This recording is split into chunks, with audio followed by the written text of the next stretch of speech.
إن الحمد لله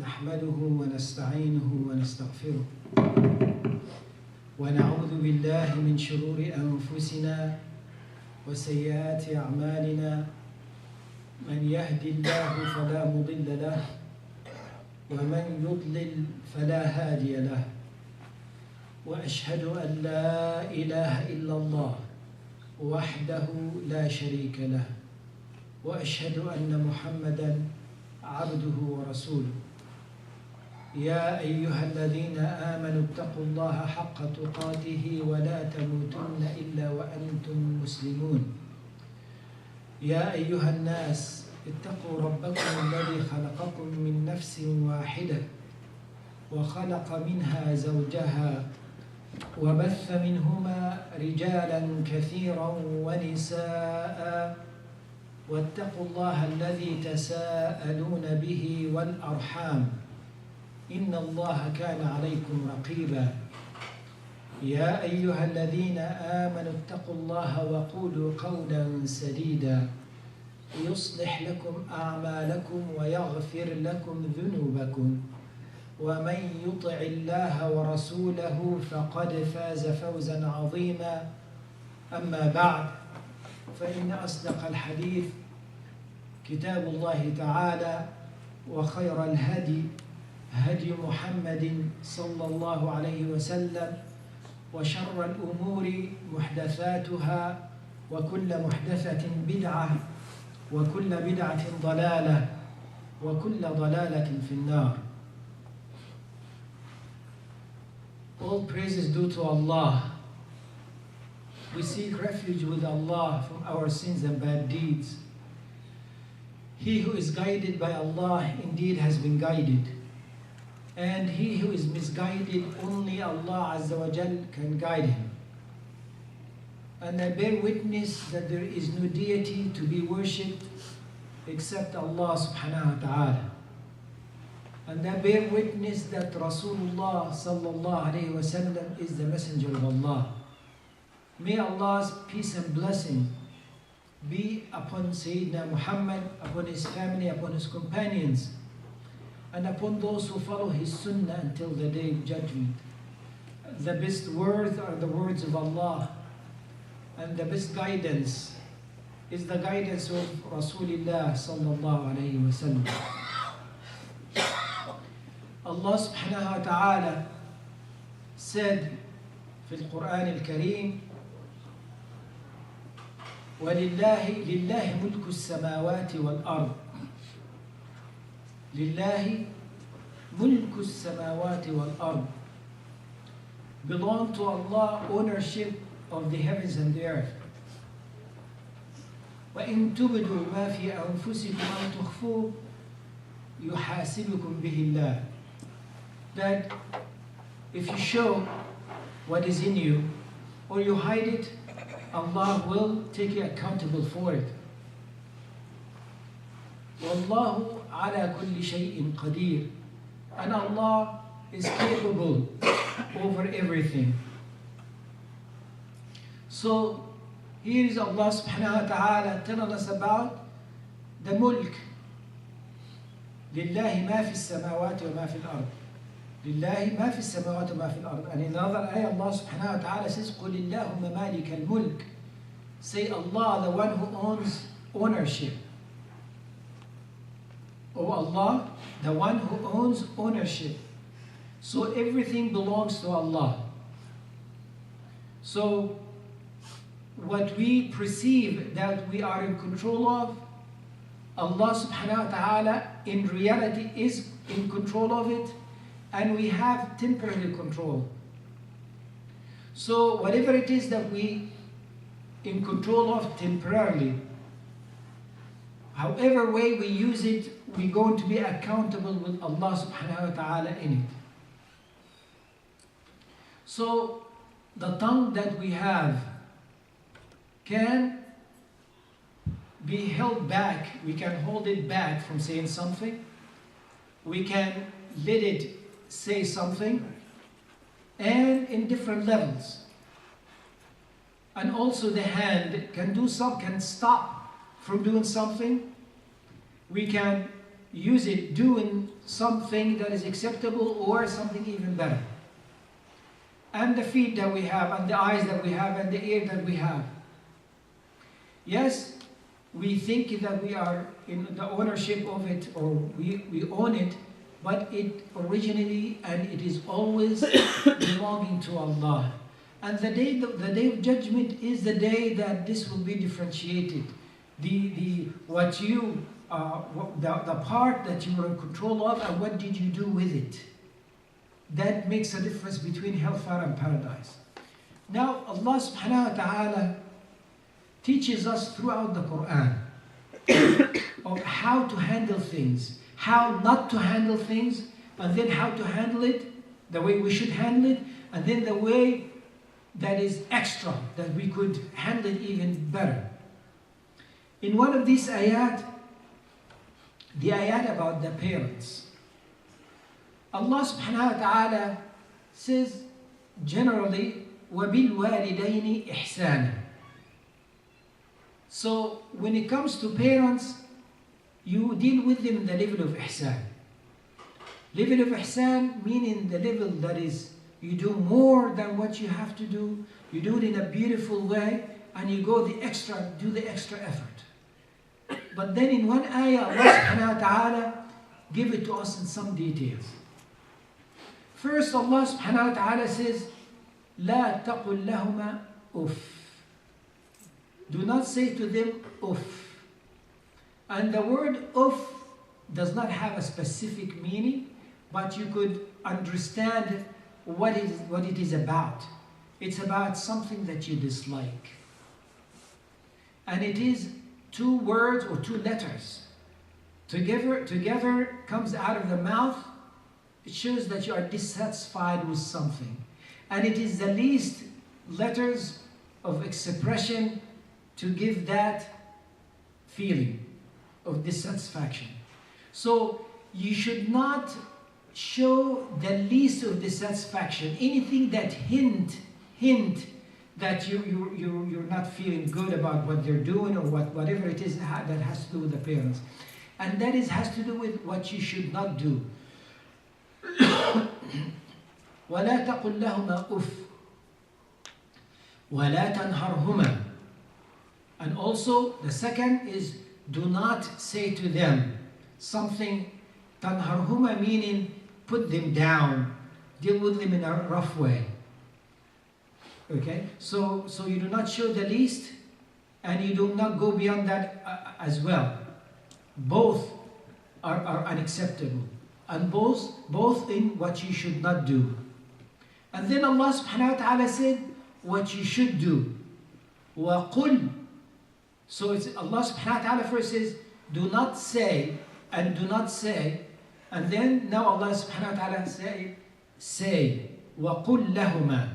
Now you're not going to say something, but you're going to say something now. وَقُلْ لَهُمَا قَوْلًا كَرِيمًا. And say to them a saying that is honorable, that is generous.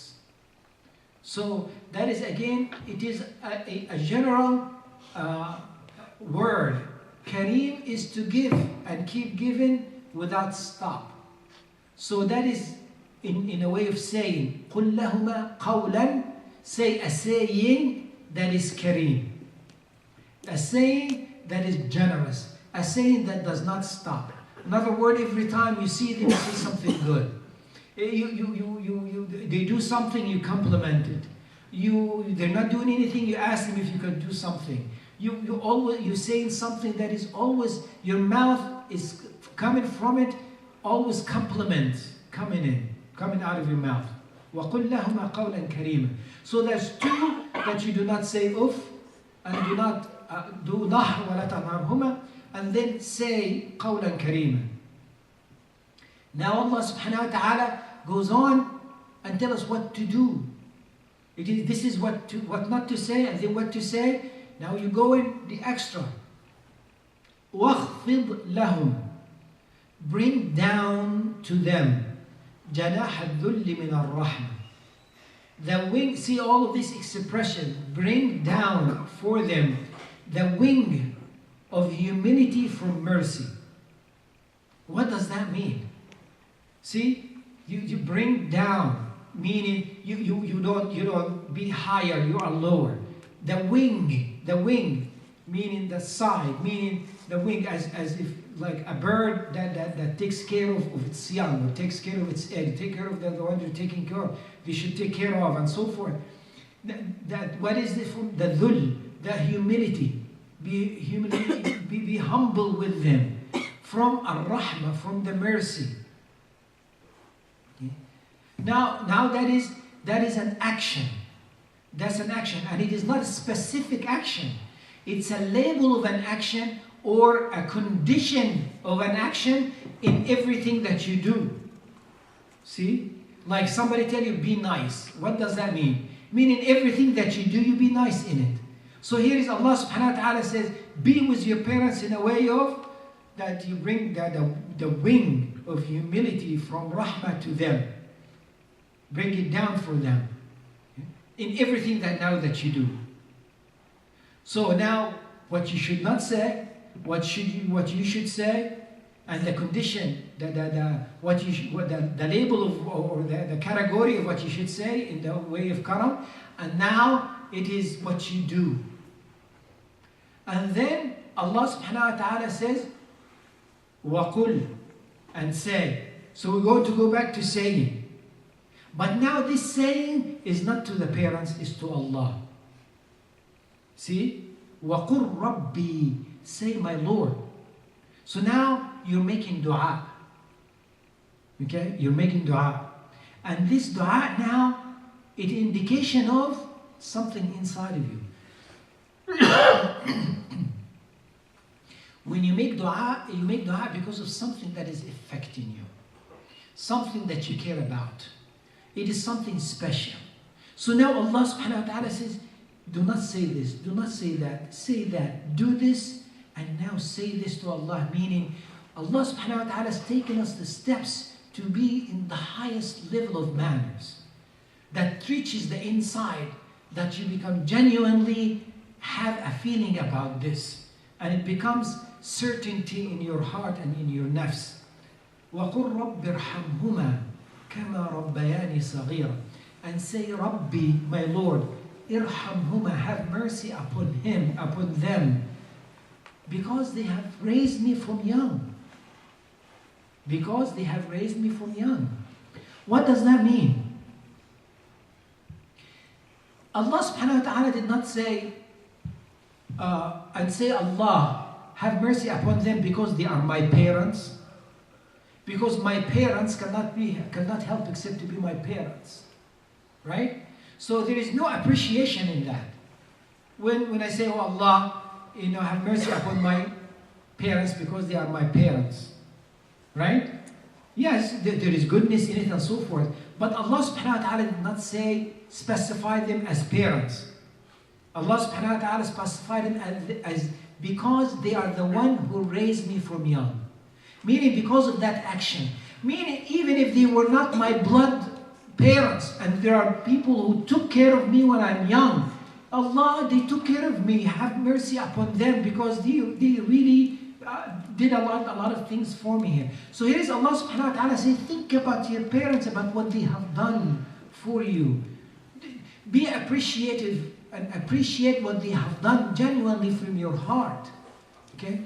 كَمَا رَبَّيَانِي صَغِيرًا. Because they have raised me when I was صغير, when I was little. Meaning I could not do anything for myself, and they took care of me. Again, look at this. Why I repeat this? Because this is an essence in everything that we do. An essence of Sharia. You do not do this, and do not do that, and then say this.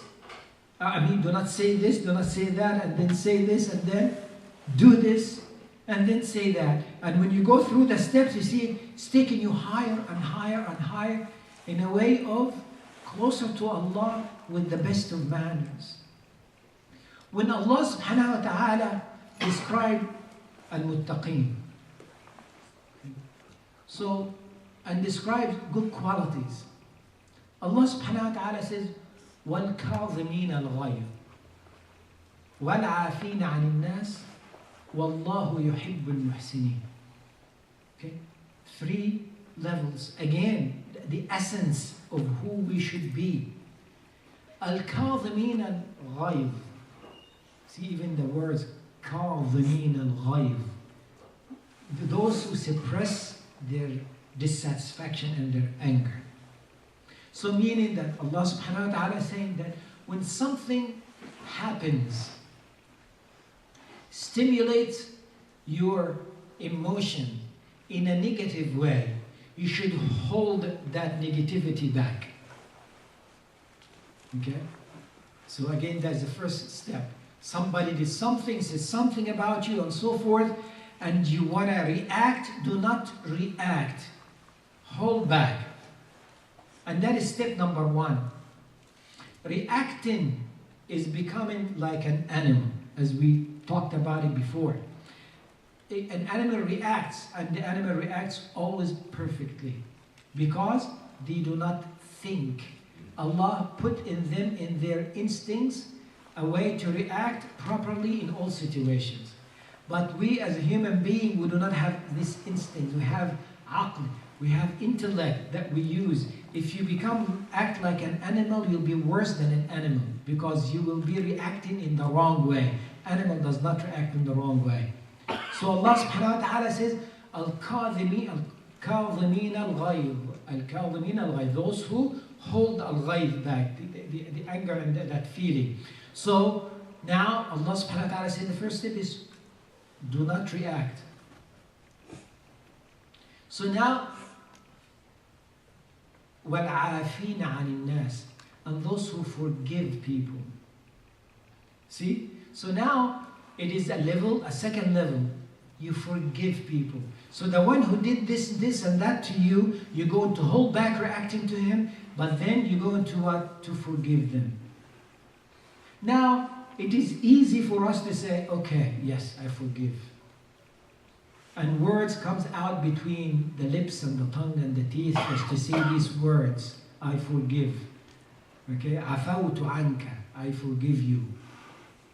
But then Allah subhanahu wa ta'ala take us to a higher level, which is وَاللَّهُ يُحِبُّ الْمُحْسِنِينَ. And Allah loves those who are muhsineen, the one who do the extra. So now Allah is telling you, now this extra has to be something that you do. So the first 2 is something that you worked inside. You stopped yourself being angry. You forgive the person. But if you are genuinely forgiven, go ahead and do something for that person. For them, not against them. Your first reaction is to do something to harm them because of what they have done. Now the last level is to do something for them. For them. And Allah subhanahu wa ta'ala saying, Allah wallahu yuhibbu. So now Allah subhanahu wa ta'ala is telling you, giving us incentive. If you can work yourself to move up to that level, Allah will love you. Allah will love you. And remember in the Hadith al-Qudsi, when Allah subhanahu wa ta'ala loves us, He will be what? The eyes that we see with, the ears that we hear with, the hand that we use, and the feet that we walk with or on. Meaning that the instrument that Allah has given us is going to be purified. So it's truly not going to react in the wrong way. And it's truly going to be reacting in or doing the work of ihsan, or doing the extra. Okay. Now, Allah subhanahu wa ta'ala told us that those who argue with you or have animosity between you and them, Allah subhanahu wa ta'ala says, idfa. Idfa meaning push back. Push back. So somebody's pushing you, push back. But then Allah says, idfa billati hiya ahsan. You push back with that which is more beautiful and has ihsan in it. Again, someone is pushing you to bother you, and you are pushing him kindly with kindness. Okay? And if you can do this, فَإِذَا الَّذِي بَيْنَكَ وَبَيْنَهُ عَدَاوَةٌ.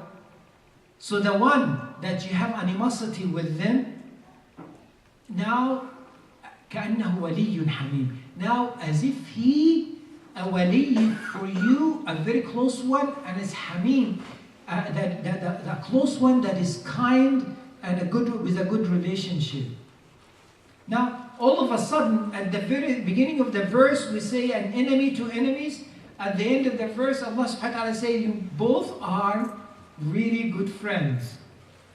Why? It is not because you did not say something. It is not just you said something that is good. But it is because you have done, because itfa is push. It has to do with action. You did something that is in a high level. And this is the life of Rasulullah sallallahu alayhi wa sallam. This is the advice of Allah subhanahu wa ta'ala for us in the Quran. When Rasulullah sallallahu alayhi wa sallam said, Inna Allah jamilun yuhibbul jamal. When Rasulullah sallallahu alayhi wa sallam talked about arrogance, and no one will enter Jannah that has an atom weight of arrogance in his heart. So a companion came to Rasulullah sallallahu alayhi wa sallam and said, Ya Rasulullah, some of us like to wear nice thobe, and nice pair of shoes or na'al that is shiny and and clean and all of this. So he was saying that because he was afraid that he becomes from those who are arrogant. So he was saying, Ya Rasulullah, I like some of us, and I like to do that. Then what did Rasulullah sallallahu alayhi wa sallam tell him? In the end of the hadith, Rasulullah sallallahu alayhi wa sallam told him, Inna Allah jamilun yuhibbul jamal. Allah is beautiful and loves that which is beautiful. What is that? What is that? It is not something you should not do. It is something that you should do. It is something that is extra. That is even the way you are doing things about yourself. Nobody else is involved. But you have to cover your aura. Yes, you have to wear clothes covering your aura. It has to be a certain length, it has to be a certain thickness and so forth, especially for sisters and brothers as well and so forth. Okay? So you've done that. That's what you have to do. But then you like it in a nice color that is, beautiful. Then you like to iron it. You have to make it very clean. Then you iron it. And then you put something that's, extra on your head, imama or something like that. And then you trim your beard and then or comb your beard and make it present. What is all? Now you're beyond what you have to do. But again, it is the essence of our way of life. Okay? So Rasulullah encourages that because that is going beyond what you have to do. And it is not done, does not have any arrogance in it. So Allah is beautiful. Go ahead, make yourself look neat and beautiful. When we doing what we have to do, as-salah is a must for us. Okay, that is a pillar of Islam that will never be dropped. There is no drop for the salah. If you're sick, you cannot stand, you sit in. If you cannot sit, you lay down, and so forth. There is no excuse. You have to do the salah. So now, Allah subhanahu wa ta'ala tell us to pray, and Rasulullah tell us to pray into Jama'ah. And then, that is what you have to do. But then Allah subhanahu wa ta'ala tell us, as-salah tanha anil fahsha'i wal munkar. The salah prevents you from fahsha and munkar. That is now something extra in the salah. The salah will keep us on the right path. And to keep your salah and keep you staying away from that fahsha and munkar, that which is Allah subhanahu wa ta'ala dislikes. That's another level. Then Allah subhanahu wa ta'ala said, خُذُوا زِينَتَكُمْ عِنْدَ كُلِّ masjid. Beautify yourselves every time you go to the masjid, meaning to the prayer. Now what is this? This is extra. This is before you go to the masjid, you're going to stand in front of the mirror, fix yourself, going to make sure that you look nice, smelling nice, and so forth. zina. Zina is beautification. So here is Allah starts by farida. If you do not do this farida, you will enter hellfire. And at the end of this is what? You are, something has to do with beautification. This is what we're about. So in the day of judgment, yes, we'll be judged on that which we say. But you can say, I did held my tongue from saying such and such. I wanted to say it, but I held my tongue. That's a level. Another level, I did not say that, but I said this, something, good.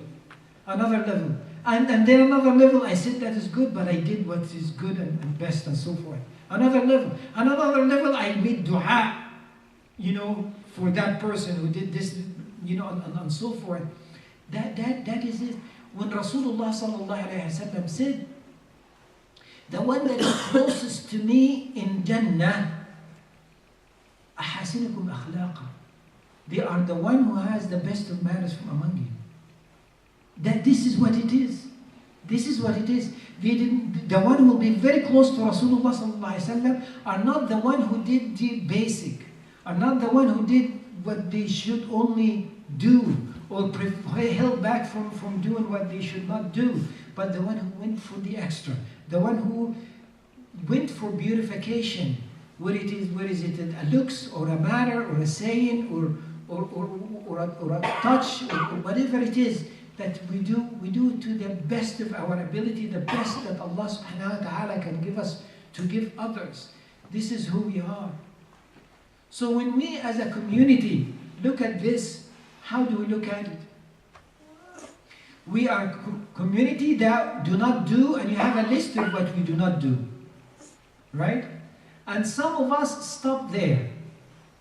See, some of us can bring the children to the masajid and say to the teachers, I want to protect my son or my daughter. I don't want them to do this, and do that, and please protect them. That is one level of care and thinking. Okay? But it should be more than that. So we are a community to protect, yes, the way of prevention, things that is not acceptable to happen, but also we're the one who encouraging what must happen and happen in a beautiful way.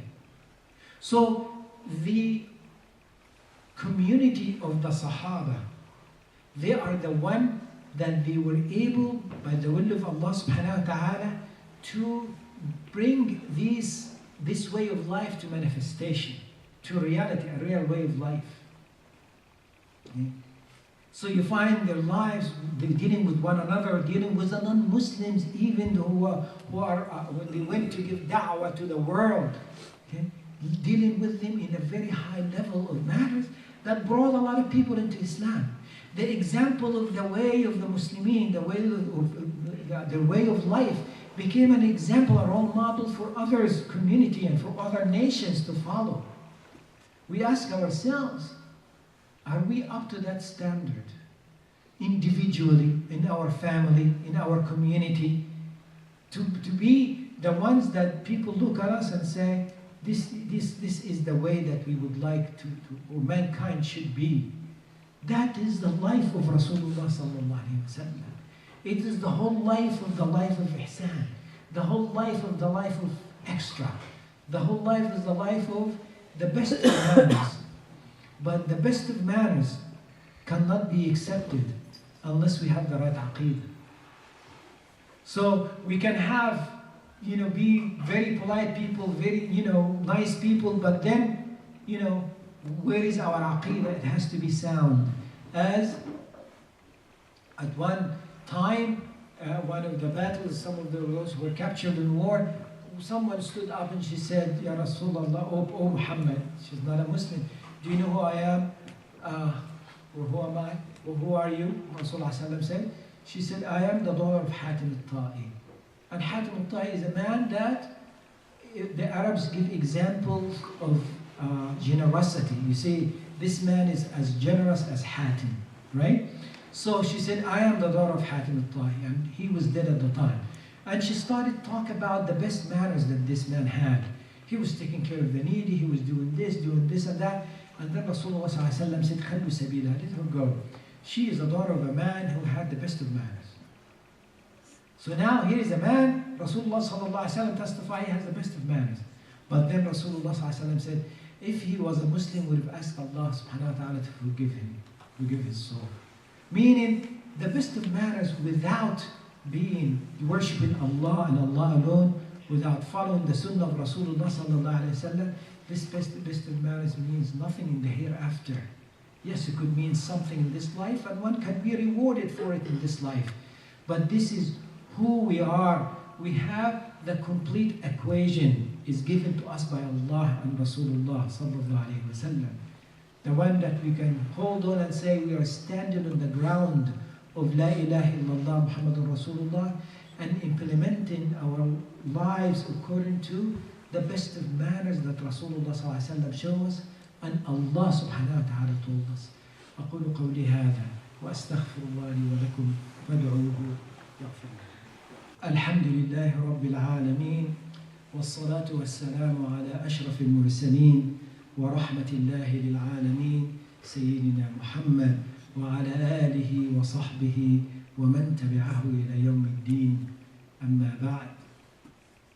We ask Allah subhanahu wa ta'ala to show us the right path to Allah and to the sunnah of Rasulullah sallallahu alayhi wa sallam and the way to makarim al-akhlaq, the best and honorable of manners.